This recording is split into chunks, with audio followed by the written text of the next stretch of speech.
बंसी सोकर उठा ही था। तभी उसकी पत्नी उससे बोली, वैसे तो तुम बड़े कंजूस हो, लेकिन सोने में तो तुम बिल्कुल भी कंजूसी नहीं करते। अरे साफ साफ बताओ क्या कहना चाहती हो। देखो, अगर तुम कोई सामान बताने वाली हो तो मैं 1 रुपया भी खर्च नहीं करने वाला बता रहा हूँ। मैं तुम्हारा कोई खर्चा नहीं करवाने आई, बस बाहर तुम्हारे इंतजार में पंचायत बैठी हुई है। पंचायत? और मेरे घर में? अरे मैं क्या गांव का सरपंच हूँ जो पंचायत मेरे घर के बाहर बैठी हुई है? आप खुद ही जाकर देख लीजिए ना। बंसी अपने घर के बाहर आ गया। बाहर गांव का मुखिया, एक वकील और कुछ गांव वालों के साथ बैठा हुआ था। बंसी मुखिया की ओर देखकर बोला, देखो मुखिया जी, अगर आप चंदा लेने के इरादे से आए हो तो इसी समय वापस लौट जाओ। मैं फिजूल खर्च नहीं करता। जानता हूँ बंसी, अरे तुम तो पानी पीने में भी कंजूसी करते हो तो चंदा क्या खाक दोगे? वो सब छोड़ो मुखिया जी, ये बताओ ये पंचायत यहाँ पर क्यों जमा रखी है? अब शहर से एक वकील साहब आए हैं और उन्होंने ही हम सबको इकट्ठा किया है। बोल रहे हैं कि उनके पास तुम्हारी संपत्ति की, जो तुम्हारे पिता ने तुम्हारे नाम की है, एक अहम सूचना है। ये सुनकर बंसी बुरी तरह से चौंकता हुआ वकील की ओर देखकर बोला, अब कौन हो तुम? मैं तुम्हें नहीं पहचानता। और तुमने इन गांव वालों को मेरे घर के बाहर इकट्ठा क्यों किया हुआ है? वकील मुस्कुराता हुआ बंसी की ओर देखकर बोला, देखो बंसी भैया, मैं एक वकील हूँ। कोर्ट से मुझे जो आदेश मिला है मैं उसका पालन करने यहाँ पर आया हूँ। कोर्ट? आदेश? क्या बक रहे हो तुम? सुनो बंसी, तुम्हारे पिता ने मरने से पहले एक दूसरी वसीयत बनवाई थी। उस वसीयत के मुताबिक तुम्हारा एक छोटा भाई भी है। ये सुनकर वहाँ बैठे सभी लोग चौंक पड़े। अब क्या बात कर रहे हो वकील साहब? बिल्कुल सही कह रहा हूँ। अगर ऐसी बात है तो पिताजी ने ये बात गांव वालों से क्यों छुपाई है? और तो और मैं तो उनका बेटा हूँ, मुझे तो बताते। अरे मेरी माँ ने सिर्फ एक ही संतान जन्मी थी और वो मैं हूँ। तुम्हें शायद इसलिए नहीं बताई होगी कि उन्हें अंदाजा लग गया होगा कि तुम एक नंबर के नकारा और बेकार व्यक्ति हो। और रहा सवाल तुम्हारी माँ का, तो वो तो तुम्हें पैदा करके जीवन भर रोती रही होंगी। आखिरकार उसने संसार की सबसे बड़ी गलती जो की थी। पहेलियां मत बुझाओ वकील साहब, साफ साफ बोलो। देखो बंसी, वसीयत के मुताबिक तुम्हें अपने छोटे भाई को ढूंढना होगा। तुम्हें अभी इसी समय इस घर को छोड़कर जाना होगा। अगर 3 दिन के अंदर तुम अपने भाई को नहीं ढूंढ पाए तो ये सारी संपत्ति सरकारी ट्रस्ट में चली जाएगी। अरे ऐसे कैसे चली जाएगी?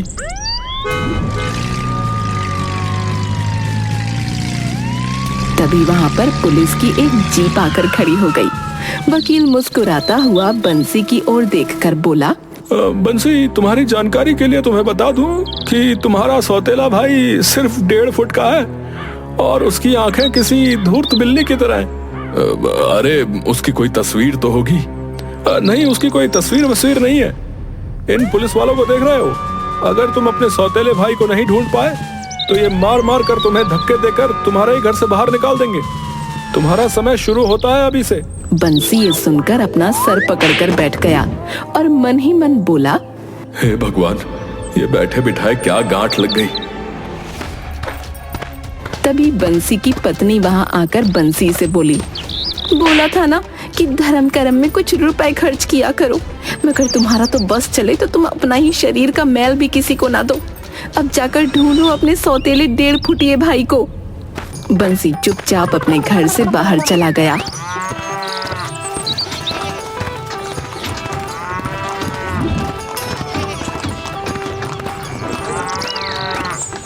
और एक पेड़ के नीचे बैठकर अपने आप से बोला, मेरे पिता ने भी कितना मूर्खता भरा काम किया है।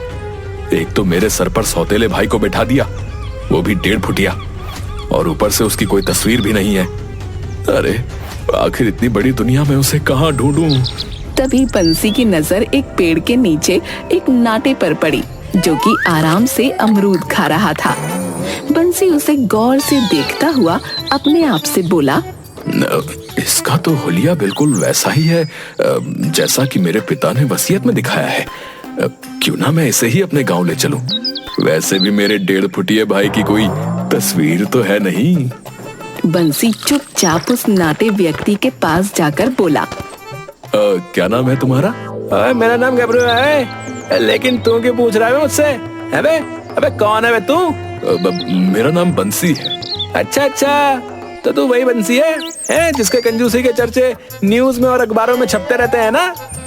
मेरा एक काम करोगे? अबे ओ लपड़ झंडू, अबे मैं किसी का मुफ्त में कोई काम नहीं करता, समझा? बंसी रोते हुए गबरू को सारी घटना बताते हुए बोला,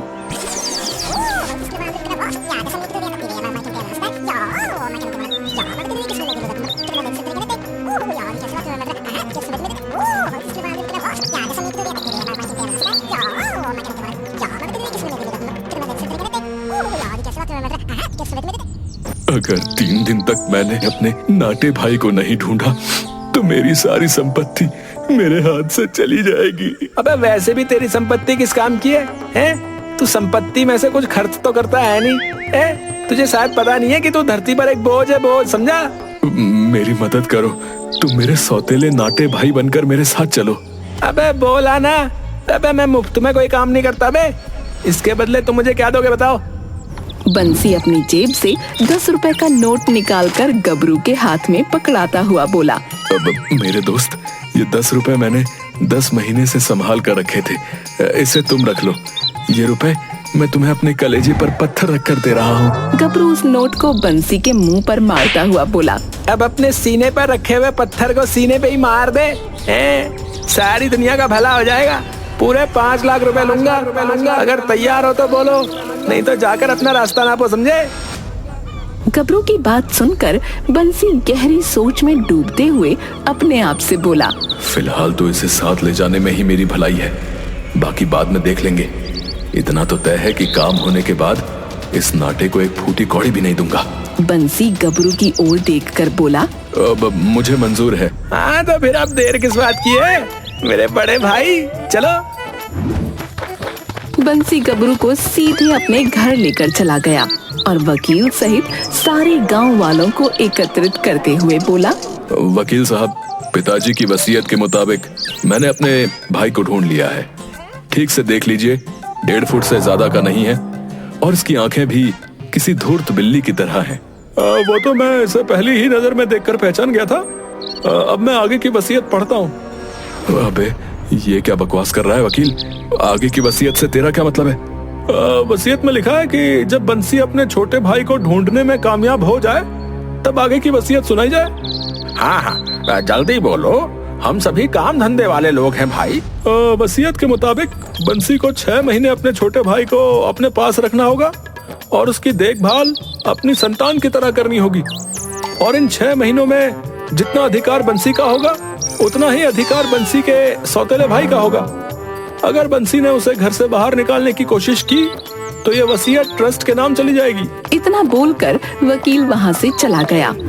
मुखिया बंसी की ओर देखकर बोला, अब बंसी ध्यान रखना, कोई भी ऐसा काम मत करना कि तुम्हारा छोटा सौतेला भाई तुम्हें छोड़कर चला जाए, नहीं तो तुम सड़क पर आ जाओगे।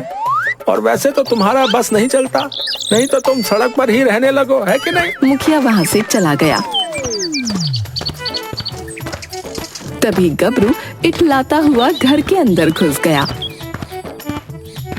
और बंसी की पत्नी से बोला, खाने में क्या भाभी? मुझे बहुत तेज भूख लग रही है। 2 दिन पहले 200 ग्राम आलू आए थे, वहीं पके हुए रखे हैं। 200 ग्राम आलू? अरे इतने से आलू तो चखने में निकल जाते हैं। तभी वहाँ पर बंसी आ गया। गबरू बंसी की ओर देखकर बोला, ओ बड़े भैया ओ, मुझे बहुत जोरों की भूख लग रही है, जाओ जल्दी से बाजार से फिश चिकन लेकर आओ, आज मेरा नॉनवेज खाने का बहुत मूड हो रहा है, समझे? ये सुनकर बंसी को चक्कर आते हुए महसूस होने लगे। अबे 1.5 फुटिए, क्यों मेरा बेड़ा गर्क करने में तुला हुआ है? इतना सारा खाना तो इंसान सारे जीवन में नहीं खा पाता, और जो खाता है वो मेरी नजर में इंसान ही नहीं है। ओ देखो बड़े भैया अगर तुम अपन की मांगे पूरी नहीं करोगे ना तो अपन यहाँ से चला जाएगा, समझे? उसके बाद तुम्हारा ये घर भी तुम्हारे हाथ से जाएगा और तुम्हारी सारी संपत्ति भी तुम्हारे हाथ से जाएगी, और फैसला तुम्हारे हाथ में, बता दो। ये सुनकर बंसी मजबूर होकर चुपचाप बाजार से जरा सा चिकन और मछली ले आया। इतना कम चिकन और मछली देखकर गबरू बुरी तरह से क्रोधित होकर बंसी से बोला, अबे ये क्या उठा कर ले आया बे? तुम मुझसे किस तरह से बात कर रहे हो? कुछ देर पहले तो तुम मुझसे बड़ा भाई कहकर बात कर रहे थे। अबे तूने जो काम किया ना, मन करता है कि ये कंटाप तेरे गाल पे खींच के मार दूं है। मैंने तुझे चिकन और मछली लाने को कहा था ना बे? हाँ तो वही तो लेकर आया हूँ। गबरू चिकन की ओर देखकर बोला, अबे ये क्या है बे? चिकन की सिर्फ एक टेढ़ी टांग है। अबे ऐसा लग रहा है कि जैसे किसी अपाहिज मुर्गे की हो। अबे मुर्गा भी तेरी ही तरह नाटा था। अबे ओ बकवास बंद कर, समझा? और ये मच्छी, अबे इससे ज्यादा बड़ी मछलियाँ तो लोगों के घर के शीशे में होती हैं। अरे केवल तुम ही तो खाओगे। अबे हाँ मैं ही खाऊंगा। जाओ जाकर अभी दोबारा जाओ और बहुत सारा चिकन और मछली लेकर आओ। वो क्या है ना कि मुझे भूख जरा ज्यादा लगती है, समझे? चलो जाओ। बंसी मजबूर होकर दोबारा ढेर सारा चिकन और मछली ले आया।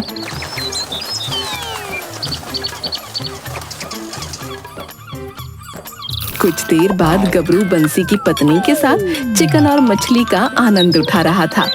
बंसी की पत्नी खाते हुए गबरू से बोली, तुम दोनों भाइयों में कितना अंतर है? मैं समझा नहीं भाभी। अरे एक मेरे पति हैं, एक नंबर के कंजूस, और एक तुम हो। तुम्हें पता है ना, पूरे 10 वर्ष बाद मैं मच्छी और चिकन का स्वाद चख रही हूँ। सच तो ये था कि मैं तो भूल ही गई थी कि इनका स्वाद कैसा होता है। टेंशन मत लो भाभी, अपन यहाँ आ गया।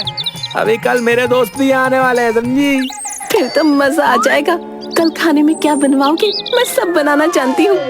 तभी बंसी गुस्से से वहाँ आकर बोला, ये मैं क्या सुन रहा हूँ? कल तुम्हारे 2 दोस्त भी आने वाले हैं? हाँ वो कल आने वाले हैं और उनका खाने का इंतजाम भी तुम्हें ही करना है। अच्छा ये बताओ, तुम्हारी तिजोरी की चाबी कहाँ रखी है? ये सुनकर बंसी बुरी तरह से क्रोधित होकर बोला, तिजोरी की चाबी तू क्यों मांग रहा है बे? अबे ओ, अपन तेरा छोटा भाई, समझा? वसीयत के मुताबिक 6 महीने तक अपन तेरे से जो बोलेगा तेरे को करना पड़ेगा। और अगर तू नहीं करेगा ना तो आज ही मैं ये घर छोड़कर चला जाऊंगा, समझ गया? और अगले दिन फिर तुझे यहाँ से बाहर निकाल देंगे। बंसी ने डरते हुए तिजोरी की चाबियां गबरू को पकड़ा दी। गबरू बंसी से बोला, अबे ओ ध्यान से मेरी बात सुन। कल मेरे दोस्त संपत और कप्टा यहाँ आने वाले हैं। उनकी खातिरदारी में कोई कमी नहीं होनी चाहिए, समझे? अगर भूल से भी तूने कंजूसी दिखाई ना तो तेरी वाट लगा दूंगा।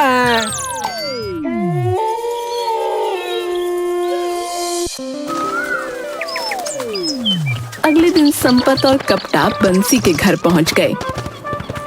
संपत और कप्टा को देखकर गबरू खुश होता हुआ बोला, अबे यार भाई, तुम दोनों को आने में कोई तकलीफ तो नहीं हुई ना यार भाई? कोई तकलीफ नहीं हुई। संपत भाई सही कह रहे हैं गबरू, हमें हमारा हिस्सा लेने के लिए यहाँ आना ही था। ये सुनकर गबरू बुरी तरह से घबरा गया और बंसी बुरी तरह से चौंक पड़ा। क्या कहना चाहते हो तुम? अबे अरे कुछ नहीं, वो सिर्फ ये कहना चाहते हैं कि एक दोस्त के प्यार के हिस्से के लिए तो उन्हें यहाँ आना ही था। गबरू सही कह रहा है। अबे इन दोनों का बिस्तर मेरे कमरे में लगवा दो बड़े भैया। बंसी चुपचाप वहाँ से निकलकर अपने आप से बोला, मुझे तो अब कोई गड़बड़ लग रही है। मुझे इन तीनों पर नजर रखनी चाहिए। रात को बंसी कमरे के बाहर उन तीनों की चुपके से बातें सुनने लगा। कमरे में गबरू, संपत और कप्टा एक दूसरे से बातचीत कर रहे थे। ए संपत भाई, तुम बिल्कुल भी टेंशन मत लो, जैसा तुमने कहा था वैसे ही हो रहा है। बकवास बंद कर गबरू, सारी प्लानिंग हमारी थी। हमने ही तुझे बताया था कि ये बंसी सारे गांव में कंजूस के नाम से मशहूर है, समझा? और वो वकील और पुलिस वाले, उन सब का सेटअप भी मैंने ही किया था। वो सब फर्जी थे। हमें हमारा हिस्सा दे और हमें यहाँ से चलने दे, समझा? अरे यार, मुझे यहाँ आए हुए सिर्फ 1 दिन ही तो हुआ है। अबे कुछ दिन रुको, मैंने बंसी से तिजोरी की चाबी ले ली है। मौका देखकर मैं सारी तिजोरी साफ कर दूंगा, समझे? नहीं, सारी तिजोरी तुझे आज ही साफ करनी है। संपत भाई सही कह रहे हैं गबरू। उस फर्जी वकील को और पुलिस की वर्दी पहने हुए उन गुंडों को हमें हिस्सा देना है बे। ये सुनकर बंसी अपना सर पकड़कर बैठते हुए बोला, हे भगवान, इसका मतलब है कि ये तीनों ठग हैं। बंसी तुरंत मुखिया के घर चला गया। इतनी रात को बंसी को देखकर मुखिया बोला, क्या बात है बंसी, क्या हुआ? बंसी सारी घटना बताते हुए मुखिया से बोला, मुखिया जी मेरी मदद कीजिए। अबे निकल यहाँ से कंजूस कहीं के। हैं? तेरी कौन मदद करेगा बे? जब भी तेरे पास चंदा लेने आया हूँ तूने अपमानित करके भगा दिया। ऐसा जुर्म मत करो, मेरी बीवी बच्चे भूखे मर जाएंगे, मैं अकेला उन सबका मुकाबला नहीं कर पाऊंगा। अबे वैसे भी वो बेचारे भूखे ही मरते हैं, ना तो तू खाता है और ना तो उन्हें खाने देता है। मुखिया जी आखिरी बार मेरी मदद कर दीजिए, मैं वचन देता हूँ कि मैं कंजूसी छोड़ दूंगा। अबे ऐसा तू 550 बार बोल चुका है। तो 551वीं बार भी मेरी बात का विश्वास कर लीजिए। मुखिया को बंसी पर तरस आ गया। ठीक है चलो।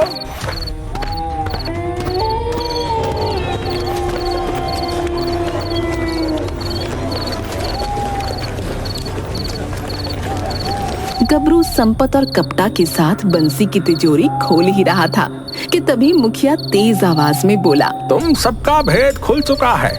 बंसी ने सारी सच्चाई अपने कानों से सुन ली है। ये सुनकर गबरू संपत और कपटा बुरी तरह से घबरा गए। उन तीनों ने जैसे ही पलट कर देखा तो सामने गांव वाले लाठी और डंडे लेकर खड़े हुए थे। गबरू संपत और कपटा की ओर देखकर बोला, अबे मूर्खो, अबे इसीलिए मैं कहता था कि कुछ दिन रुक जाओ, लेकिन नहीं, तुम्हें सारा का सारा पैसा अभी चाहिए था। अब ले लो पैसा। लगता है मेरा अमीर बनने का सपना अधूरा रह जाएगा। मुखिया चीखते हुए गांव वालों से बोला, देखते क्या हो, मारो इन सबको। गांव वाले लाठी और डंडे लेकर गबरू संपत और कपटा की ओर दौड़ पड़े। वो तीनों बड़ी मुश्किल से जान बचाकर वहां से भाग गए।